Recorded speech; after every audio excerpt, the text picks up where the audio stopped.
안녕하세요. 어디 가서 말하기에는 너무 민망하고 부끄러운 일이지만 살면서 정말 이런 경험을 해볼 수 있을까 싶어서 익명의 힘을 빌려서 한번 이야기해 보려고 합니다. 나름대로 정말 짜릿한 경험이라고 생각이 들기도 하는데 그때만 생각하면 기분이 얼떨떨하네요. 저희 집은 엄마 쪽에 형제들이 많습니다. 그중 저에게 특별한 의미를 가지는 이모가 한 분 있습니다. 저에게는 먼 친척이긴 한데 작은 할아버지네가 워낙에 결혼을 빨리 하시고 부부 금술도 상당히 좋았나 봐요. 때문에 그 이모는 저보다 나이가 1살 어려요. 예전에는 이런 일이 제법 많았다고 하는데 사실 이게 상식적인 일이 아니잖아요. 그래서 저도 처음에는 굉장히 불편했거든요. 이모가 나보다 어리면 반말을 해야 하는지 친구처럼 지내야 하는지 잘 모르겠기도 하고 당연히 이모니까 깍듯이 대해야 한다고 생각하실 수도 있는데 요즘 애들이 그런 족보를 따집니까? 그냥 나이로 대충 형, 동생하고 지내잖아요. 다행인 건 가까운 친척이 아니다 보니까 어릴 때만 하더라도 문중묘사를 지내거나 제사 지내는 날이 아니면 마주칠 일이 아예 없다시피 했는데 이모가 직장을 서울 쪽으로 가지게 되면서 불가피하게 서울에 있는 우리 집에서 지내야 하는 상황이 되었습니다. 나이차도 얼마 안 나고 마침 같은 동네에서 저도 회사를 다니고 있었기 때문에 이모와는 친하게 지낼 수 있었습니다. 제 위로 누나가 있긴 하지만 이모는 그동안은 먼 친척이었기 때문에 가족이라는 느낌보다는 또래 여자친구 같은 느낌이었습니다. 이모는 예쁘고 애교가 많습니다. 키도 크고 몸매가 좋은 편이라 주변에 쫓아다니는 남자도 많습니다. 처음에는 불편했지만 금방 적응해서 편하게 대하면서 카페도 같이 가고 퇴근하고 나면 밥도 함께 먹었어요. 그러면서 서로 애인이란 소리를 들었을 때 제 입장에서는 워낙 이모가 예쁘고 몸매도 뛰어나니까 그런 말이 썩 기분 나쁘진 않더라고요. 지나가다가 제 이모란 걸 모르는 회사 동료들이나 친구들이 여자친구냐고 물어오면 처음에는 자초지종을 설명했는데 이모가 저보다 나이가 어리다는 걸 설명하면 꽤 오랜 시간이 걸리기 때문에 나중에는 귀찮아져서 그냥 대충 얼버무리게 되더군요. 그렇게 대충 대답한 날에는 꼭 이모가 제 옆구리를 찌르면서 이모가 여자로 보이냐면서 감히 조카가 이모를 넘보냐고 장난을 치곤 했습니다. 자꾸 그렇게 이모를 여자로 넘보면 엄마한테 다 말하겠다며 어깨동무를 하고 흉하게 미소를 짓는 그녀를 볼 때면 너무 예뻐서 가끔 마음이 두근두근할 때도 있고 특히 그녀의 신체 부위가 몸에 닿을 때는 저도 모르게 움찔거리게 될 정도로 설레임도 느껴졌습니다. 하루는 이모와 함께 쇼핑을 하러 간 적이 있는데 번화가 쪽으로 나가서 데이트하듯이 돌아다녔습니다. 그러다가 한순간 심쿵했던 적이 있었는데 이모가 청바지를 하나 사겠다고 봐달라고 했을 때였어요. 바지를 골라서 입고 나올 테니까 어떤지 봐달라고 해서 기다리고 있는데 바지를 다 갈아입고 나와서 어떠냐고 돌아보는 이모를 보면서 저는 상당히 놀랐습니다. 이 정도로 힙라인이 예쁠 줄 몰랐거든요. 하나도 처지지 않았고 탱탱하게 올라온 것이 정말 잘 익은 사과처럼 예쁜 모양이더라고요. 게다가 쭉쭉 뻗은 다리까지 정말 완벽하다는 생각을 했습니다. 그때 그녀의 청바지 라인을 잊지 못하고 그 뒤로 계속 청바지만 입어라고 은근히 티를 냈습니다. 제 여자친구도 이모를 실제로 본 적이 있는데 너무 예쁘다며 질투를 하더라고요. 게다가 저보다 나이가 어리고 예쁘다 보니 은근히 신경을 쓰는 게 느껴졌습니다. 그리고 이모는 직장 동기들이나 주변 친구들이 저를 남자친구라고 물어보는 걸 어쩔 때는 즐기는 건가 싶을 정도로 그런 상황을 많이 만들고 그런 질문을 들을 때면 좋아합니다. 하루는 제가 몸이 별로 안 좋아서 휴가 쓰고 집에 있었는데 이모가 회사에 가지고 가야 할 서류를 집에 놔두고 왔다며 자기네 회사로 좀 가져와 줄 수 있냐고 물어보더라고요. 그래서 귀찮음을 무릅쓰고 가서 서류를 전해줬는데 이모와 같은 사무실에 있는 여자들이 저 남자는 누구냐고 물어보면 오해의 소지가 있게끔 일부러 숨기는 척하면서 대답을 안 해요. 그런 게 있어. 너네는 몰라도 돼 이런 식으로요. 그러니까 오히려 주변에서는 둘이 무슨 관계냐면서 오해를 하게 되잖아요. 그런 장난기 넘치는 모습을 보면 아무리 이모라도 확실히 나보다 어린 여자애구나 하는 생각이 들 만큼 여동생처럼 귀엽게 느껴집니다. 그날 서류를 가져다 준 게 고마웠는지 이모가 밥을 사준다면서 저녁에 저를 불러내더군요. 밥을 먹으러 데려간 곳은 회사 근처의 술집이었습니다. 서류를 건네줄 때 같이 있던 친구들하고 이미 술판을 벌리고 있길래 자리에 앉았는데 같이 있던 여자 한 명이 둘이 정말 무슨 사이냐고 물어보더라고요. 제가 또 자초지종을 설명하려 하는데 이모가 또 장난스럽게 친구들에게 우리 동거하는 사이야. 같은 집에서 살고 있어. 라면서 농담을 하더라고요. 이모가 장난치는 게 귀여워서 저도 같이 맞장구를 쳐주다가 한참 친구들이 속아 넘어갔을 때 이모와 조카 관계라는 걸 말하면 다들 그게 진짜냐며 눈이 휘둥그레져서 놀라고는 합니다. 친구들도 그게 재밌는지 진짜 이모가 맞냐고 그러면 이모라고 한 번만 불러보면 안 되냐면서 물어보는데 저도 오랜만에 여자들에게 둘러싸여 기분이 좋았는지 그날따라 맞장구 쳐주는 게 재밌더라고요. 그래서 이모라고 콧소리를 내면서 불렀더니 이모가 응 우리 조카 이러면서 제 볼을 꼬집고 엉덩이를 두드리는데 기분이 상당히 묘했습니다. 건전한 이모와 조카의 관계라기보다는 야릇한 감정이 들더라고요. 같이 살면서 이모가 저의 신체를 건드린 적은 한 번도 없었기 때문에 더 움찔했던 것 같아요. 이모도 술이 많이 들어가서 그런지 많이 취한 것 같았습니다. 그날따라 정말 술이 잘 들어가서 한참 술자리를 즐기고 있는데 이모가 술이 많이 취했는지 제 무릎을 베고 눕더라고요.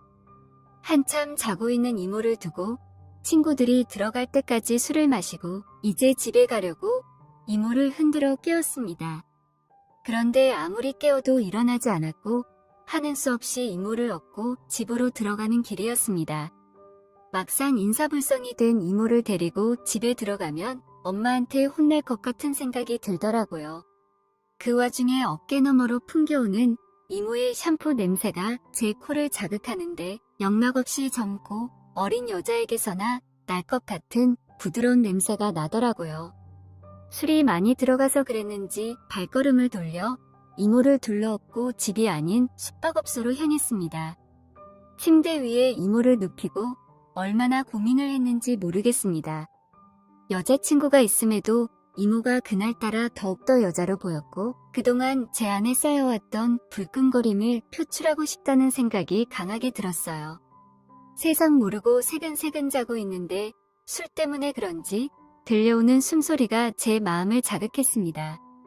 저는 그녀의 옷 단추를 잡고 풀어야 하나 말아야 하나 한참을 생각했고 눈앞에서 자는 건 이모다. 눈앞에서 자는 건 여동생이다.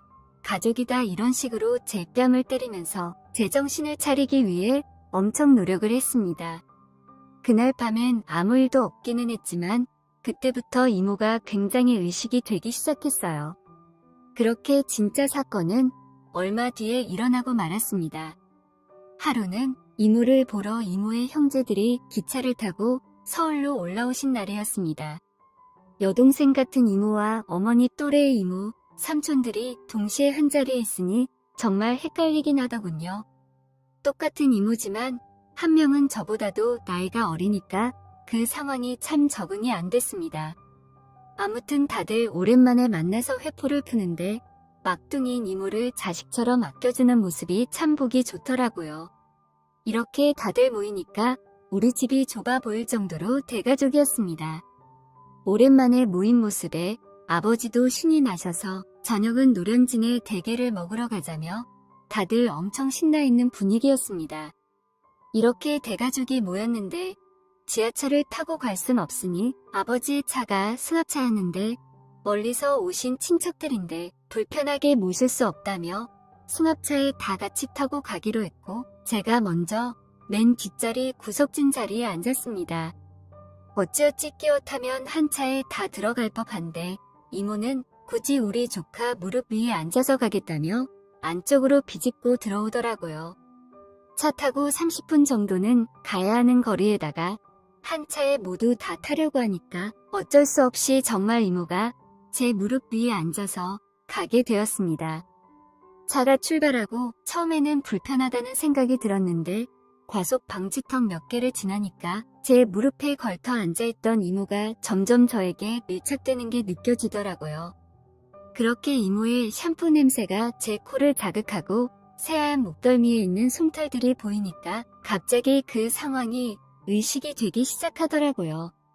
의도한 건 아니겠지만 차가 흔들리면서 저와 이모의 앞뒤가 밀착되었고 숙박업소에서도 술 취한 이모를 눈앞에 두고 견뎌냈던 저의 굳은 의지와는 상관없이 본능적으로 저의 아래에 반응이 오기 시작했습니다. 둘 다 반바지를 입고 있어서 이모의 종아리가 저의 맨다리와 닿으면서 점점 저의 참을성은 걷잡을 수가 없게 되었어요. 이렇게 맨살이 닿을 때면 그 따뜻함 때문에 정말 알 수 없는 두근거림이 생기더라고요. 간만에 만난 언니 오빠들과 대화를 나누던 이모도 뭔가 이상이 있음을 느낀 건지 한참을 떠들던 이모가 어느 순간부터는 갑자기 말이 없어졌습니다. 상황을 의식한 건지 제 무릎 위에서 자세를 앞으로 고쳐 앉아도 차가 브레이크를 밟으면 어김없이 다시 뒤로 닿고 이모는 다시 자세를 고쳐 앉아도 이내 다시 앞으로 뺐다가 뒤로 닿았다가를 몇 번이고 반복하니 오히려 그게 더 견디기가 힘들더군요. 거의 다 도착해서 천만다행이라고 생각했는데 저를 기다리고 있던 마지막 관문에 좌절하고 말았습니다. 가게 초입부터 주차장까지 거리가 꽤 되는데 거기가 자갈밭이었습니다. 이미 저에게 완전히 밀착돼서 자세를 고쳐 앉을 수도 없는 상황에 그 1분도 안 되는 거리를 차가 달리는데 자갈밭 위를 덜컹거리면서 가는 것이 닿았다가 말았다가 흔들거리는 게 정말로 저를 미치게 만들더라고요. 위아래로 흔들거리며 제 위에서 음흉한 몸짓을 하고 있는 이 여자를 보고 있으니 당장이라도 무언가 나올 것 같은 기분이 들더라고요. 야릇한 감정을 느낀 건 저뿐만이 아니었습니다. 이모도 분명히 그곳에 자극을 받고 있던 건지 이모의 입에서 무의식적으로 작은 탄성이 툭툭 흘러나오더라고요. 그 짧고 톡 쏘는 소리가 너무나 야하게 들렸습니다. 그렇게 도착한 후에 저는 식은땀이 날 정도로 크게 흥분이 된 상태였고 화장실에 가보니 아래가 촉촉하게 젖은 게 느껴지더라고요. 남자도 흥분하면 그런 변화가 올 때가 있잖아요. 저 역시 마찬가지였습니다. 테이블에 가니 이모는 저랑 눈도 못 마주치고 멀찍이 자리를 잡았더라고요. 그리고 2달 정도가 지났을 때쯤에 이모는 슬슬 자기도 독립을 해야겠다며 저희 집에서 나가게 됐고 이사기념으로 그때 술을 마셨던 그 멤버 그대로 이모 회사 근처에 술을 진탕 마시게 됐습니다. 새로운 집으로 간 걸 축하한다며 제가 술을 샀고 이모의 회사 동료들도 저를 아주 좋아하더군요. 그렇게 술에 잔뜩 취해서 몸을 제대로 가누지 못하는 이모를 부축해주며 이모의 집에 도착했고 침대에 눕히고 나니 이모는 저의 손을 잡고 있었어요. 손을 슬며시 빼려고 하면 힘을 주면서 빼지 말라는 의사를 보여주더라고요. 결국 저희는 자취를 시작한 이모의 집에서 뜨겁게 사랑을 나눴습니다. 좀 특이했던 점이라고 하면 입을 맞추지 않았다는 점이에요. 정말 순수하게 그냥 욕구만 해소하며 일을 치렀습니다. 입을 맞추지 않으니 여자친구와 할 때랑은 또 완전히 다른 기분이었습니다. 죄를 짓는 것 같아서 기분이 찝찝하긴 했지만 쌓여왔던 욕망을 생각해보면 정말이지 기분이 짜릿하고 엄청난 쾌감을 느낄 수 있었습니다. 그녀도 어쩔 수 없이 다른 여자들과 마찬가지로 똑같은 느낌이 나는 여자더라고요. 그 일이 있었던 후 지금 일주일이 지났지만 따로 연락을 하거나 보진 않습니다. 저희는 앞으로 어떻게 될까요?